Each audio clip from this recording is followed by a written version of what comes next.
La literatura colonial. La literatura colonial se desarrolló en los siglos XVII y XVIII durante la época de dominación española y portuguesa en Latinoamérica. Fue escrita por españoles, portugueses y criollos, mas no por nativos, negros o mestizos. Este fenómeno responde a varios factores: la consolidación del poder europeo en Hispanoamérica, la imposición del castellano como lengua predominante y el fuerte influjo de la escritura del siglo de oro en los autores criollos. Los géneros literarios más explorados durante esta época fueron la crónica, la poesía y el teatro. La primera, como objetivo registrar hechos históricos. La lírica, la poesía mística y el teatro de carácter didáctico en un principio con el fin de evangelizar y más tarde de índole burlesca para denunciar situaciones de abuso de poder por parte de la corona española. Influencia del siglo de oro en España. El siglo de oro fue un periodo de desarrollo cultural en España. En este periodo también floreció de forma impresionante la literatura. Tuvo dos etapas. La primera fue el Renacimiento, el cual se desarrolló en el siglo XVI, y la segunda fue el Barroco, que se desarrolló en el siglo XVII. Durante toda esta fase será fundamental el papel de la dinastía de los Austrias, o también conocidos como Habsburgos, cuya influencia y dominio político permitirán la prosperidad de España. Por otro lado, los eventos que dan inicio a este siglo serán dos: la publicación de la gramática castellana de Antonio de Nebrija, que fue la primera obra que se dedicaba al estudio de la lengua castellana y sus reglas, y la llegada de Cristóbal Colón a América. En cuanto a los eventos que le ponen fin, también serán dos: la firma del Tratado de los Pirineos, que pone fin a la guerra entre España y Francia, y la muerte de Calderón de la Barca. Características. En primer lugar, estuvo dominada por el espíritu de la Contrarreforma y la Santa Inquisición de la Iglesia española, por lo que se trató de un periodo esencialmente católico, lo que se verá reflejado en las obras literarias, tal como La vida es un sueño. En segundo lugar, se dividirán dos periodos: el Renacimiento y el Barroco. En el Renacimiento se dará un florecimiento militar y económico. Sin embargo, más adelante España pasará por grandes crisis de carácter político y territorial, por lo que se sumergirá en un periodo de decadencia. Aquí, precisamente, es donde inicia y se desarrolla el Barroco. En ambos periodos, los autores irán reflejando sus vivencias de acuerdo al contexto en el que viven.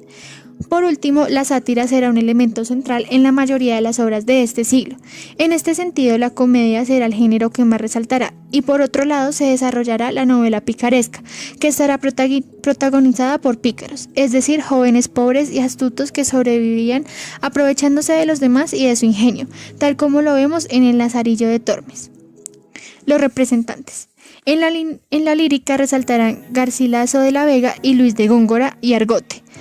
En el teatro, Félix Lope de Vega y Pedro Calderón de la Barca. Y para finalizar, en la narrativa destacará Miguel de Cervantes Saavedra, quien será el máximo representante del siglo de oro, además de que se convertirá en el precursor de la novela moderna con su obra universalmente conocida, El ingenioso hidalgo Don Quijote de la Mancha.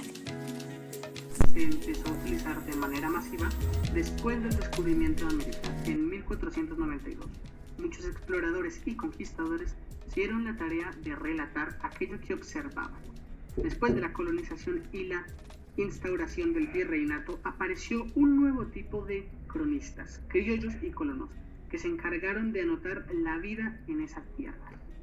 Y también surgió un nuevo subgénero, la crónica escrita por indígenas.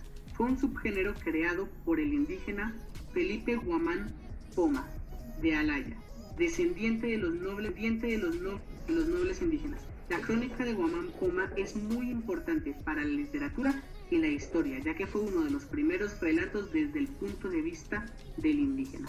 La poesía en la colonia. En lo que corresponde a los siglos XVI y XVII, la poesía hispanoamericana presentó rasgos de dependencia respecto a la literatura de España y Portugal. Es difícil hablar de una literatura propia de estas tierras, ya que los autores o tenían conciencia de lo americano, debido a que eran europeos que se habían radicado en los virreinatos, o eran hijos de europeos nacidos en territorio americano, o sea, criollos. Esta situación determinó que la poesía colonial fuera una imitación de las formas y los temas de la lírica italiana renacentista. La influencia de esta poesía fue una influencia de la religión católica, ya que presenta la composición poética a modo de plegaria divina. Los temas y estilos eran la imitación de las formas y estilos de la poesía renacentista italiana, como dije anteriormente. El sentimiento que se presentaba era una expresión de cariño por las tierras americanas y de desconsuelo por los padecimientos de los indígenas. Y por último, el tono con el que se exponía era un tono exaltado, usado para acentuar las emociones del lector. Los sonetos en la poesía colonial. Aunque el soneto viene de una tradición literaria bastante antigua, fueron los escritores italianos Dante Alighieri y Petrarca quienes en el siglo XIV popularizarían esta estructura poética. Las letras de estos autores inspiraron la poesía humanista del Renacimiento, que bien pronto fue adoptada por los poetas novohispanos. La estructura de este soneto era de 14 versos, cada uno de 11 sílabas. Tenían 4 estrofas de 2 estrofas iniciales de 4 versos y 2 estrofas finales de 3 versos. Los temas que exponían era el amor idílico y la autorreferencia. Y por último, su estilo era un tono elogiador y un lenguaje artificioso.